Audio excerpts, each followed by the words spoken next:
Okay, let's dive into a costly mistake many car owners and even mechanics make.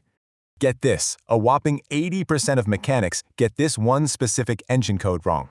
And guess what? It's your money they're wasting on a perfectly good car part. The culprit is the infamous P0105 error code, but it's not what you think.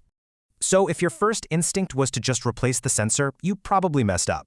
So what's a map sensor? Think of it like the engine's nose.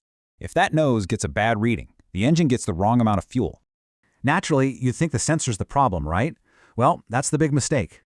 And that's the exact trap that costs you a whole lot of money. Now check this out. This number right here, it changes everything. Because in 70% of these cases, the sensor itself is perfectly fine. It's not the problem. So what is it? The problem is almost always just faulty wiring or a simple air leak. A real pro doesn't just guess and start replacing parts. They have a checklist.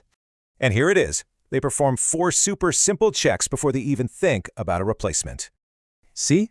Only if all 4 of these checks pass should you even think about a new sensor. Any other way, you're literally just throwing your hard-earned cash in the trash. This is just one of many secrets. So, what else aren't they telling you?